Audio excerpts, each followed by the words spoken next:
WhatsApp guys, welcome to my channel. तो I com business math का chapter number 1 start करवाने लगी हूँ मैं स्टूडेंट्स आपको। इस चैप्टर का नाम है रेशो एंड प्रोपोर्शन। तो यहाँ पे मैंने रेशो को डिफाइन किया है, इसी तरह मैंने प्रोपोर्शन की definition paper point of view से भी इंपॉर्टेंट है।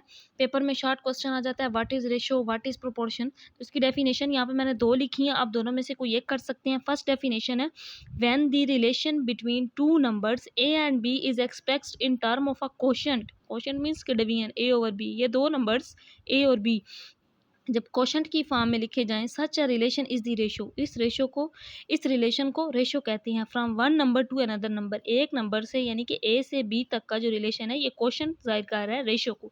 This is called ratio. तो दूसरी जो इसकी डेफिनेशन है वो है, the comparison of one number to another number is called ratio. Comparison एक नंबर का, जिस तरह ये एक नंबर है दूसरे नंबर के साथ जो कंपैरिजन है, इट इज कॉल्ड रेशो। अब इसमें एक और चीज़ जो एमसीक्यूज में भी आ जाती है, the first number is called antecedent. जो ये फर्स्ट नंबर है इसे एंटेसिडेंट, और सेकंड नंबर जो है इसे कॉन्सिक्वेंट कहते हैं। ये आपने याद रखना है। और रेशो को लिखा किस तरह जाता है, रेशो में be express by division. Ratio अगर 9:1 है तो इसको 9:1 लिखेंगे, और बाय पुटिंग कॉलन। ठीक है, ये कॉलन का साइन होता है। रेशो को इस तरह लिखा जाता है 9:1, या 9/1, ये भी 9:1 बनेगा। नेक्स्ट टाइम इसी तरह प्रोपोर्शन को डिफाइन करते हैं। तो इसके बाद नेक्स्ट प्रोपोर्शन की डेफिनेशन है। तो स्टूडेंट्स, प्रोपोर्शन की डेफिनेशन क्या है, two equal ratios joined by the sign of inequality, यानी कि इक्वालिटी। टू इक्वल रेशियोज, दो रेशियोज ए और बी और सी और डी दोनों आपस में ज्वाइन कर रही हैं, किस साइन के साथ, इस इक्वालिटी के साइन के साथ। तो ये क्या बनाती हैं, प्रोपोर्शन बनाती हैं। प्रोपोर्शन के लिए जो साइन यूज़ किया जाता है वो ये है, ये 4 डॉट्स, दो ये और फिर दो ये, या इक्वल का साइन लगाया जाता है। यहाँ पे फॉर एग्जांपल, यहाँ पे मैंने एग्जांपल लिखी है A/B। अब ये प्रोपोर्शन का साइन C/D।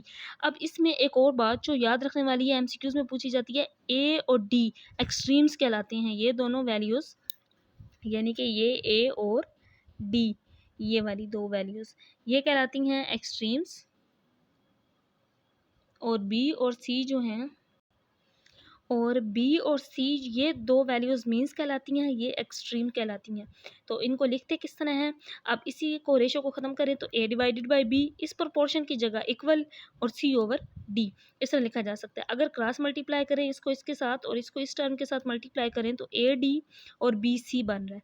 तो अब ये AD को ऊपर हमने क्या नाम दिया, एक्सट्रीम का, और BC को क्या नाम दिया, मीन्स का। तो इसका मतलब ये है कि प्रोडक्ट जो एक्सट्रीम का है वो किसके इक्वल होता है, मीन्स के। तो लास्ट पे यही लाइन लिखी गई है, product of extreme is equal to the product of means.